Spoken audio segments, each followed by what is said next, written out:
Retour de la pause, on va continuer avec la République démocratique du Congo. Nouvelle manifestation là également pour demander ici la démission de Malonda de la tête de la CENI. Près d'1 millier de personnes ont manifesté dimanche 19 juillet à Kinshasa, la capitale, à l'appel du comité laïque de coordination. Cette organisation affiliée à l'Église catholique avait continué de rejeter la candidature de Ronsard Malonda comme futur président de la CENI, Commission électorale nationale indépendante. Elle exige également des réformes pour, dit-elle, tirer les leçons du chaos électoral de 2018 et préparer l'élection présidentielle de 2023 avec sérénité. Bible et chapelet à la main, les manifestants se sont regroupés aux alentours du marché de la Liberté, encadrés par la police. Ils ont donc exigé la mise à l'écart de Ronsard Malonda, nouveau président de la CENI, qui attend donc que son élection à la tête de la CENI soit entérinée par le président Tshisekedi.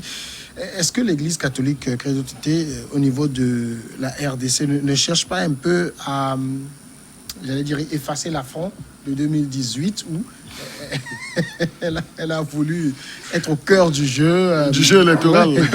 Finalement, son calendrier a été mis à mal. Non, mais je crois que c'est un rôle de revanchard. C'est un rôle de revanchard parce qu'aujourd'hui, on pense rendre le coup au système politique en place. Parce que ce système politique qui ne s'est pas totalement démarqué aussi de M. Joseph Kabila. Donc, c'est une façon pour ces hommes en robe, pour ces hommes d'église aussi de se faire entendre, de taper du poing sur la table. Mais ce qu'ils oublient, c'est que au Congo, aujourd'hui, il y a assez de confessions religieuses. Et là, la façon de se comporter, de vouloir toujours imposer, si le gars ou bien si la personne ne requiert pas leur assentiment, donc il faudrait manifester, il faudrait faire toute une série de manifestations pour faire déguerpir les gens. Mais ce qu'on oublie, c'est qu'il y a d'autres couvents religieux aussi qui prospèrent.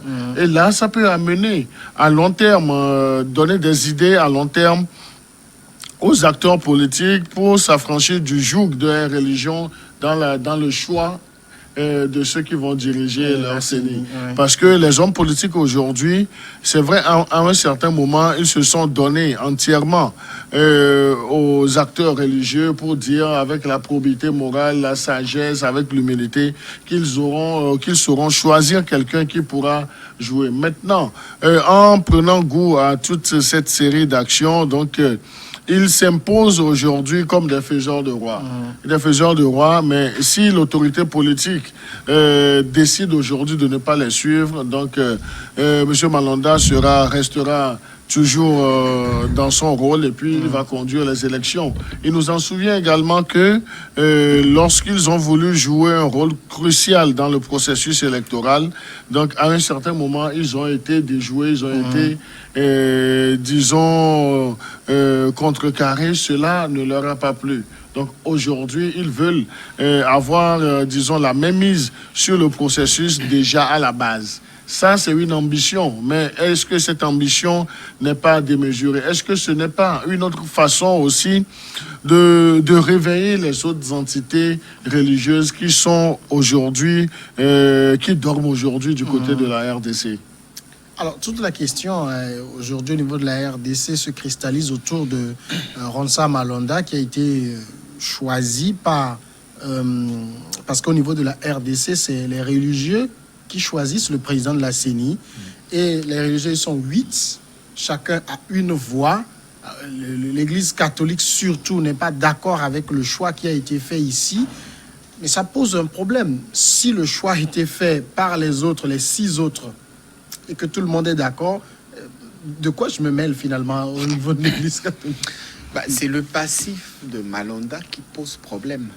Ce n'est pas la personne de Malonda qui pose problème. Mais les autres n'ont pas tenu compte de ça. Oui, mais l'Église catholique a joué un rôle assez évident dans la crise. D'où ma question de revanchard. Oui, on a vu, on posait tout à l'heure. 18, si aujourd'hui la RDC a réussi à faire prévaloir l'alternance avec le départ de Kabila, c'est quelque part, c'est aussi grâce à l'Église catholique. On a vu les accords de la Saint-Sylvestre il y a 2 ou 3 ans de cela. On en avait parlé longuement ici. Et donc l'Église catholique congolaise a toujours joué son rôle de surveillant et d'observateur de la scène politique, contrairement aux autres obédiences religieuses. Et donc elle a une voix prépondérante. Et le problème ici, c'est ce que Malonda avait fait en 2018 à la suite des dernières élections. On a vu, tout le monde a vu, il était le président de la CENI. Non, à l'époque, il était le secrétaire, Non, le secrétaire exécutif. Oui. Voilà. Le Et donc, on a Corneille Nangaa. voilà, sur la base des rapports qui ont été introduits, qui portaient sa signature, qui étaient validés par lui, on a vu. Parce que aujourd'hui, le problème en RDC, c'est que ce n'est pas Malonda qui viendra saper les années de sacrifices faits par les Congolais pour en arriver là où ils en sont aujourd'hui. Il a fait ce qu'il pouvait faire et l'Église catholique se dit en désaccord avec le bilan qu'il a laissé. Et donc, les élections présidentielles, c'est dans 3 ans. Et ces élections, l'Église catholique souhaite qu'elles se passent dans les meilleures conditions. Et pour elle, Malonda ne représente pas l'impartialité. C'est-à-dire, en d'autres termes, elle voudrait placer quelqu'un qui lui soit acquise aussi. Non, quelqu'un qui ne soit ni de près ni de loin mêlé à un quelconque bilan négatif qu'il ait laissé dans le passé.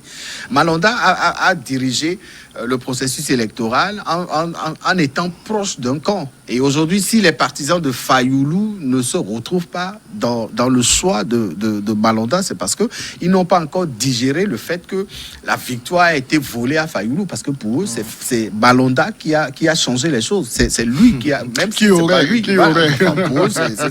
Et donc aujourd'hui, ils ne veulent plus de cette personne. Et l'Église catholique veut passer par la même voie pour se faire entendre. Et je pense que quand même pour apaiser la situation, pour éviter d'autres problèmes, Malonda n'est pas le seul technicien en question électorale en RDC.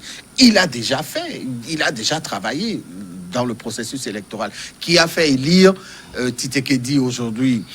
Alors, il y a d'autres personnes qui peuvent prendre la relève. Au Togo, je pense que c'est chaque 5 ans qu'on change la CENI. Ou alors, peut-être que...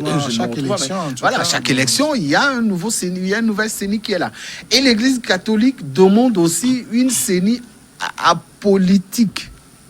Et Malonda, il n'est pas apolitique. Oui, Une CENI apolitique comme au Togo? Technique. Une CENI technique qui n'a pas de couleur politique et qui aura pour charge de travailler et d'exprimer la voix des Congolais dans les urnes. Et donc aujourd'hui, Malonda ne requiert pas toute cette confiance de l'Église catholique, et cette Église se dit, je pense qu'il faut quand même l'écouter. Oui, mais en même temps, le processus de désignation du président de la CENI au niveau de la RDC, comme je le rappelais, c'est les religieux. Et les catholiques ne sont pas les seuls religieux de la RDC. Oui, mais... Il y a les kimbanguistes qui ne sont pas moins nombreux. Vous avez toutes les autres religions, vous avez les musulmans. En fait, ici, il y a les catholiques, si j'ai bonne mémoire, je ne sais pas, les presbytériens ou les évangéliques qui sont contre. Mais les 6 autres sont d'accord. Donc, ça fait 6 contre 2. Oui, mais quand vous l'Église prenez... catholique ne va pas imposer sa volonté. Non, mais quand vous prenez les deux en termes de rassemblement, en termes de présence sur le territoire congolais, quand vous prenez les 6, si on met tous les 6 ensemble, ils battent le record. Non, mais les catholiques ne sont pas plus nombreux que la RDC. Les kimbanguistes dont je parlais. En RDC, il y a une église dans chaque, en tout cas sur une dans chaque quartier, vous avez dans chaque quartier. Voilà. Et donc, ces kimbanguistes sont connus comme très proches de Kabila. C'est sous Kabila que ils sont. Vous savez, dans le temps, au temps de Mobutu, il n'y avait pas autant d'églises en RDC comme ça. Hein. C'est après, avec la libéralisation de la voilà, et après le départ que voilà. Et Kabila père avait favorisé cela parce qu'il avait compté sur une partie de ses fidèles pour arriver au pouvoir. Et son fils est venu. Vous avez vu, lui-même, c'est un adepte kibanguiste. Hein. Il est très croyant et il s'investit dans ça. Et donc aujourd'hui, les kibanguistes dont vous parlez là, c'est des gens, on connaît leur couleur politique. C'est des gens, c'est des chrétiens, c'est des gens qui prient Dieu, etc. Mais on connaît leur couleur politique. Et donc, le problème aujourd'hui ne se résume pas au choix de Malonda. Malonda. Mais le problème aujourd'hui se résume au bilan que Malonda avait laissé. Il faut quand même à un moment, je ne pourrais pas être d'accord. Même si le choix est porté sur Malonga, on sait ce qui s'est passé avant que le nom de Malonga n'arrive sur la table. Et donc, moi, je me dis, si ailleurs, on renouvelle les CENI après chaque élection, chez nous, nous avons quand même cette particularité de renouveler la CENI. Hein, et on le fait si bien. Alors, pourquoi ne pas le faire aussi ailleurs? Malonda n'est pas né Ils ont leur électoraliste. processus de désignation et chez eux, c'est les communautés religieuses qui désignent le président. C'est quand même un peu compliqué. De la CENI. Finalement, qu'est-ce qu'on dit? Parce que, à force de dire, celui-ci est proche de celui-ci, on ne veut pas de lui, on va trouver personne.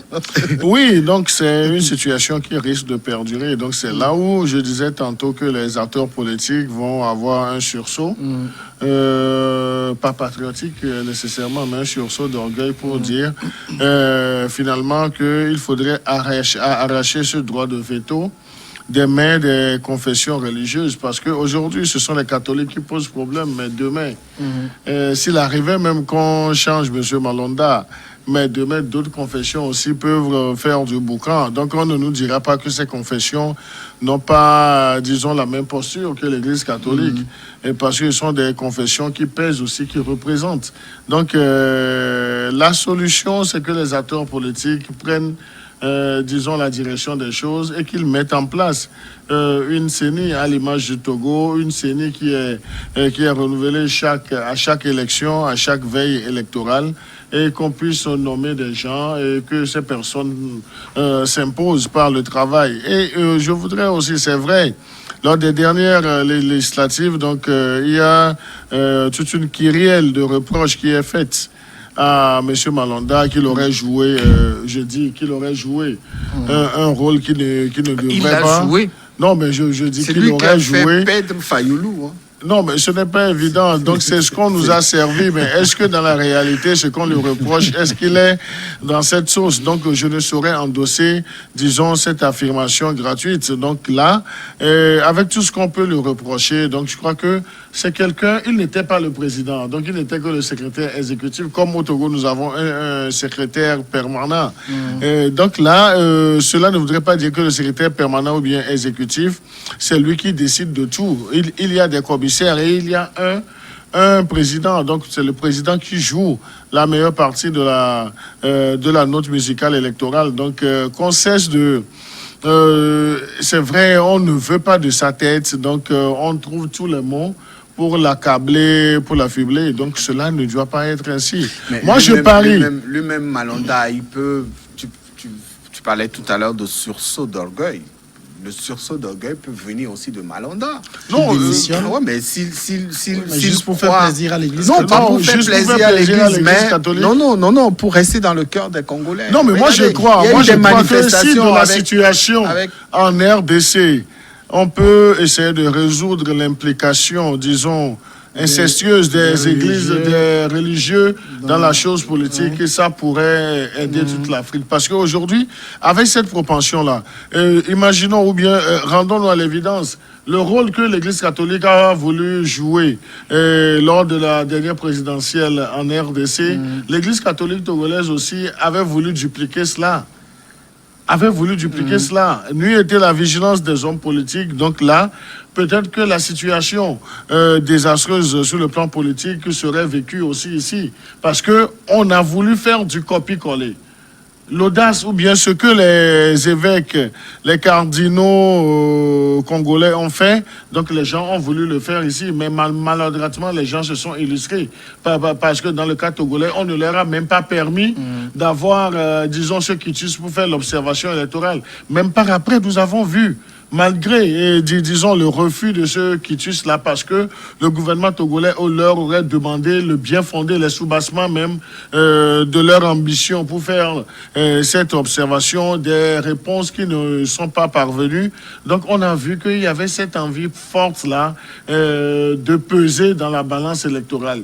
Donc, si on laisse les religions, en somme, jouer et influer sur le rôle citoyen, ce n'est pas bien. Donc, les religions doivent être en dehors même des grandes prises de décision. Les religions devraient beaucoup plus sensibiliser les chrétiens, catholiques, religieux ou protestants ou bien presbytériens à jouer leur partition de citoyens. Leur partition de citoyens, c'est que vous devez faire un choix, le libre choix selon votre conscience, allez voter votre candidat, mais ne pas tenter de faire balancer, disons, la tendance ou bien, disons, les voix d'un côté.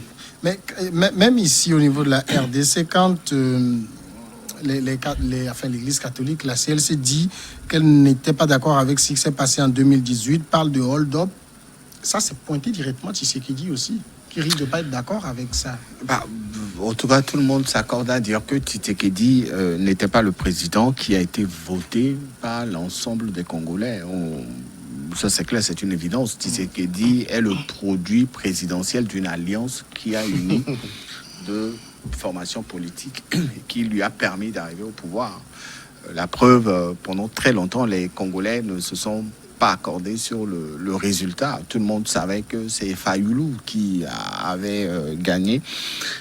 Mais pour sauver la RDC et pour sauver le peu qu'il y avait, il fallait trouver un président consensuel, un président qui ne soit ni radical, ni pro-Kabila. Et donc, on a sorti Tshisekedi pour le placer là-bas. Et c'est ce que l'Église catholique exprime. L'Église catholique parle de ce que les Congolais ont vu, de ce que les Congolais ont envie de dire. Ce n'est pas l'Église catholique qui montre Tshisekedi comme mal élu. Non, c'est l'ensemble de la population. Et vous voyez aujourd'hui ce qui se passe avec la gestion qu'il fait, avec sa gouvernance, etc., les blocages, les problèmes auxquels il fait face, l'Assemblée nationale qui n'est pas acquise à sa cause, le Sénat, n'en parlons même pas, le gouvernement, il est minoritaire, alors que vous êtes président de la République. Aujourd'hui, la RDC n'est pas encore sortie de l'auberge, malgré tout ce qui a été fait. C'est vrai qu'il y a eu changement au niveau du pouvoir, mais la situation qui est telle qu'elle est, elle est toujours telle jusqu'à l'heure où nous parlons aujourd'hui. Donc l'Église catholique, en donnant une position pareille, ne cible pas Tshisekedi. Non, c'est les Congolais qui ont parlé, c'est les Congolais qui ont voté leur président. Ils ont porté leur voix sur un candidat, mais malheureusement, le candidat sur qui les voix sont portées n'est pas celui qui est arrivé au pouvoir pour des raisons politiques. Et les gens l'ont pris amèrement, ils l'ont avalé amèrement. Et aujourd'hui, ils ne sont pas encore prêts pour oublier cette étape de la vie politique de la RDC. Donc aujourd'hui, il faut le peu qu'il y a à sauver. Moi, je le disais tout à l'heure, même si beaucoup ne seront pas d'accord avec moi, la solution viendra aussi de Malonda. Il peut, moi je le dis, il peut démissionner. Il peut, non pas pour faire les yeux doux à l'Église catholique, non, mais pour dire aux Congolais, je vous ai entendu, je suis capable de me sacrifier. Des gens se sont sacrifiés pour arriver là où la RDC est arrivée aujourd'hui, pour lui permettre à lui d'être à la place où il est, pour permettre à Tshisekedi d'être à la place où il est. Les Congolais se sont sacrifiés, des gens se sont fait tuer, des gens se sont exilés, etc. Non, mais moi juste une petite nuance. Même si M. Malonda démissionnait aujourd'hui, il n'y a pas de garantie que celui qu'on va proposer aurait, disons... neutre. Oui, soit neutre, parce que dans le jeu électoral, il y a toujours un penchant. Donc, on peut toujours trouver des poux sur une tête bien rasée. Donc, ce n'est pas donné. Monsieur Malonda peut dire, si c'est ma personne qui poserait problème, donc autant que je me retire. Ça, nous allons tous l'applaudir pour dire qu'il a essayé de réduire le temps du match entre le pouvoir politique et puis l'Église catholique. Mais maintenant, quel sera le choix? Si les autres confessions aussi disent que le choix ça à l'Église catholique, prenez un cardinal comme secrétaire exécutif ou président de la CENI. Il y a déjà eu un prêtre président de la CENI, il n'avait pas non plus fait grand consensus. La pause maintenant et après le dernier sujet.